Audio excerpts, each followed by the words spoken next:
दोस्तों स्वागत करते हैं एक बार फिर से अपने YouTube channel study ethics by Aditya. दोस्तों अभी मैं घुमा फिरा के बात नहीं करना चाह रहा हूं। दोस्तों Bihar BPSC teacher recruitment phase 2 के जो वैकेंसी है उसके बारे में मैं चर्चा कर रहा हूं, क्योंकि मैं खुद भी एक बीएड एस्पायरेंट रहा हूं और मैं 9-10 के लिए भी स्टेट 1 पेपर 1 क्लियर करके 2023 में ही एलिजिबिलिटी पाई है। तो चूंकि आपको पता है कि कितनी हड़बड़ी में ये स्टेट 1 का फॉर्म भरने का डेट लिया गया था और उस बीच में हमारा एग्ज़ाम भी था पीआरटी का, जिसमें से हमें बाहर कर दिया गया।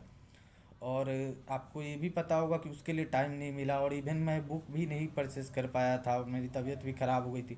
आपको पता है कि एग्ज़ाम सेंटर जैसे दिया गया था और काफ़ी कैंडिडेट्स आ गए और बीच में बारिश की भी काफ़ी सब समस्या थी। बारिश दिन रात हो रही थी और मैं काफ़ी भीग गया था। आपको पता है होटल्स वगैरह भी मिल नहीं रहे थे, तो जैसे तैसे समय काटना पड़ा। 2-3 दिन का समय ऐसे भीग के, तो उस हालत में तो तबीयत ख़राब होनी सीरियसली थी, तो मैं काफ़ी सीरियस हो गया था। तो दोस्तों अब चर्चा करते हैं कि अपना इसकी वैकेंसी के बारे में। डिटेल नोटिफिकेशन तो आया नहीं है, सिलेबस भी नहीं आया है, बट जो क्वेश्चन पैटर्न इस बार 9-10 में 11-12 में पूछे गए 6 to 8 का क्या रहेगा तो किसी को नहीं पता है।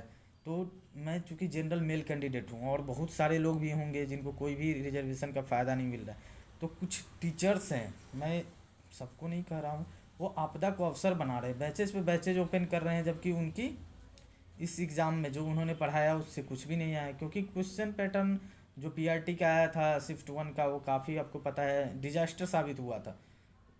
लोग बोलने से डर रहे हैं, बट क्या ही, कुछ सच्चाई भी तो आदमी बोल सके। तो दोस्तों यहाँ पे मैंने अपने प्रिपरेशन शुरू किया। मैंने बहुत यूट्यूबर्स को देखा, सब मुझे मिला जुला के ऐसा लगा कि आपदा को अवसर बना रहे हैं। वो हेल्प कर रहे हैं, चलिए ठीक है, बट एग्ज़ाम का क्या ही वो कर सकते हैं, पैटर्न किसी के अपने हाथ में तो है नहीं।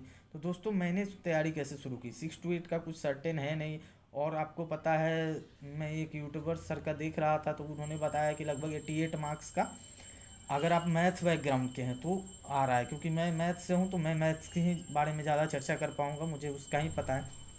तो दोस्तों देखिए, ये कुछ सिलेबस रहा था, कौन से टॉपिक से कितना मार्क्स आया, और इवन 11th तक का भी सिलेबस पूछा गया है। अब देखिए, trigonometry 5 number, height and distance 4 question, mensuration 10 question, coordinate 8 number system पे 9, geometry 8, probability 7, statistics 3, arithmetic progressions 6, LCM HCF 4, polynomial 5, और टाइम एंड डिस्टेंस 3, क्लॉक से 1। इसके अलावा 8 क्वेश्चन जो इस क्या बोलते हैं 80 क्वेश्चंस के अंदर, आपको पता है 80-40 का जो क्वेश्चन का पैटर्न था इस बार, और 8 क्वेश्चन इसमें से थे जो इस डायरेक्ट में पूछे गए थे। प्रॉफिट लॉस का ratio, SICI average, time and work, pipe and system, age problem पे, और 7 क्वेश्चन जो जनरल मैथमेटिक्स के।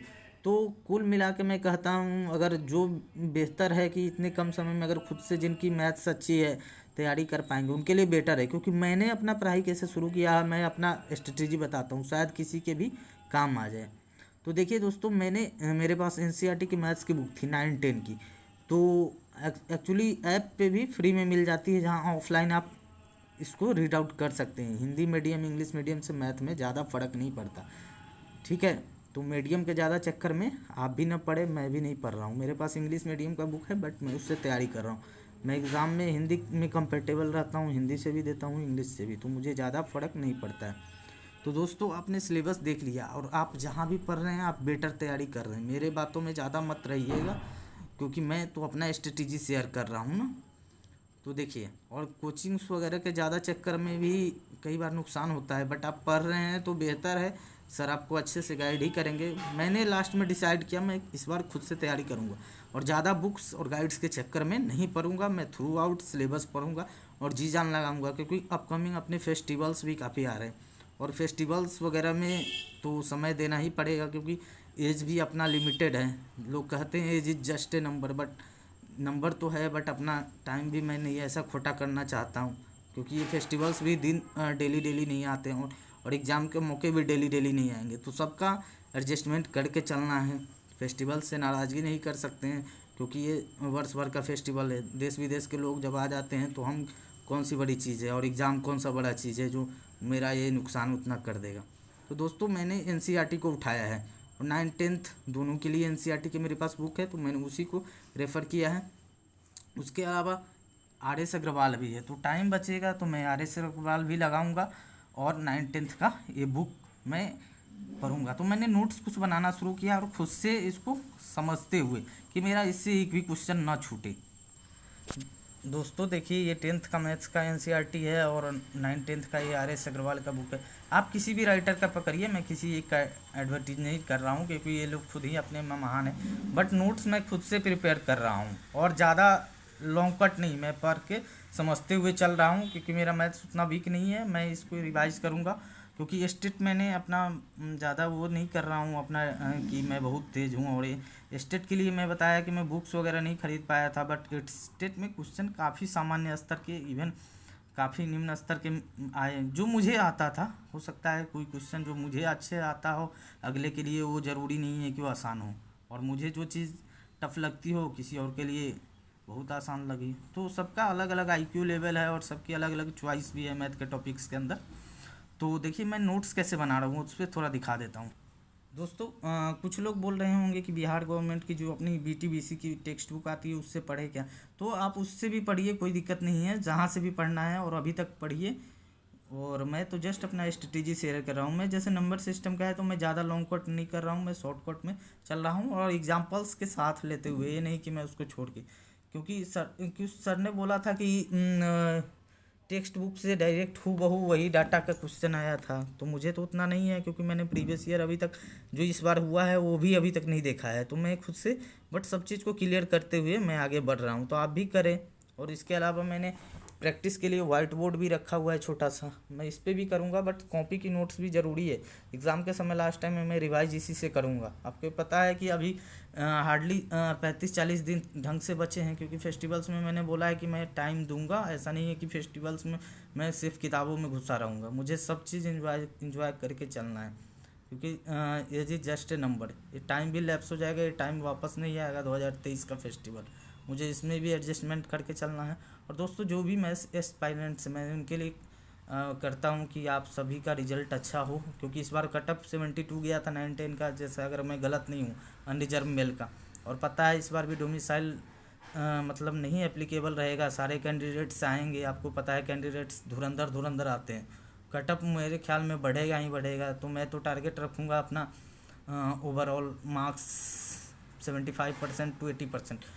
75% मैंने स्टेट पेपर 1 में पाया है, बट स्टेट पेपर 1 का क्या ही लेवल था, मैंने कह दिया है कि मुझे तो काफ़ी आसान लगा था और मैं 112 नंबर पा गया, बट इसका मुझे अभी उतना तैयारी नहीं है, और तो मैं क्या ही कहूँ, अब इसका मैं कर रहा हूँ। बाकी जनरल पेपर्स के लिए भी मैं अपना छोटा सा बुक है, मैं वो भी दिखा देता हूँ, उससे भी कर रहा हूँ। दोस्तों इससे मैंने अपना सीटेट निकाला हुआ था, इससे मेरे मैथ्स में ठीक ठाक नंबर, सीटेट में भी मैंने 91 92 है। पहली बार पेपर 1 दिया था उसमें 103 आया था, और इस बार 91 और 92 था एक पेपर में। तो देखिए इससे भी, तो ये इससे बेसिक क्वेश्चंस बहुत क्लियर हो जाते हैं, तो मैं इससे भी लेके चल रहा हूँ। दोस्तों आप जिस भी बुक से पढ़ते होंगे अपनी अच्छे से तैयारी कीजिए, अपने पे कॉन्फिडेंट रहना ज़रूरी है, क्योंकि 1 2 10 क्वेश्चन इधर उधर से आ सकता है, और ज़्यादा इधर उधर ना भटके, कॉन्सेंट्रेटेड होके जो भी है आपके पास मटेरियल उसी से पढ़ाई करें तो ज़्यादा बेहतर रहेगा। रिवीजन पे ज़्यादा से ज़्यादा फोकस करें, हर एक टॉपिक का क्या बोलते हैं डाउट आपको क्लियर रहना चाहिए, टॉपिक की समझ अच्छी होनी चाहिए। क्वेश्चन उसी बेस पे ही रहेगा, डायरेक्टली उतना तो नहीं रहता है और बहुत आसान भी नहीं रहता है क्योंकि बीपीएससी है। तो दोस्तों मेरी ये स्ट्रेटेजी रहेगी, और मैं वही भगवान से प्रे करता हूँ कि मेरा मोटिवेशन बना रहे 40 दिन 45 दिन एग्ज़ाम तक, क्योंकि मैं इस बार 6 to 8 का भी दूंगा, 9-10 का भी दूंगा। और पता है कि 6 to 8 में कोई बोल रहा है कि 40 मार्क्स का क्या आएगा, 40 मार्क्स का आएगा वो मैथ्स और 40 का वो साइंस, और आपको पता है कि 40 में वो आने जनरल पेपर्स जो जीएस वगैरह जो भी होते हैं, जीके जीएस, तो वो सारे, तो आप अपना करेंट अफेयर्स भी ओके रखिए, सब चीज़ ओके रखिए, क्योंकि एग्ज़ाम में कम्पीट करना है, कंपटीशन का दौर है, जो पीछे रह गया रह गया है। और इस बार मैं मार्क्स बताता हूँ पीआरटी में, इवन चलो हमारा रिजल्ट नहीं होना था, मैं खुद ही कट ऑफ क्वालिफाई नहीं कर पाया, मेरे 64 मार्क्स ही बने, तो 67 मेरा कट ऑफ गया है कैटेगरी का, तो मेरा रिजल्ट ही होता तो क्या हो जाता, मैं फेल था। तो मैं क्या ही बताऊँ अब दोस्तों। तो आप अपना देख के चलिए क्या ही स्ट्रेटजी आपकी रहेगी। और हम उम्मीद करते हैं कि अपने यहाँ लड़के सभी तेज़ हैं पढ़ने में। बिहार में सब बोला जाता है मैथ्स बहुत स्ट्रांग है, तो इस बार वही चीज़ आपको दिखाना है। स्ट्रांग है तो भाई रिजल्ट लेके दिखाइए। और मैं तो बताया हूँ कि मैं तो लगा हूँ कोशिश में, बाकी देखिए। और दोस्तों मोबाइल सोशल मीडिया से मैं भी थोड़ा दूरी बनाने जा रहा हूँ। ज़्यादा यूट्यूबर्स वगैरह के मैं नहीं देखूँगा, ना ज़्यादा मैं बैचेज खरीदूँगा, और ना ही मैं अब बुक्स वगैरह ज़्यादा लेने जा रहा हूँ। मैं इसी बेसबुक को लेके चलता हूँ, इसका कमांड पूरा कर लूँगा। तो रखता हूँ दोस्तों, ज़्यादा यूट्यूब वगैरह पे समय मत बर्बाद कीजिए, अपना पढ़ाई पे ही लगिए। ज़्यादा से ज़्यादा सीखिए, ज़्यादा से ज़्यादा रिवीजन कीजिए। धन्यवाद।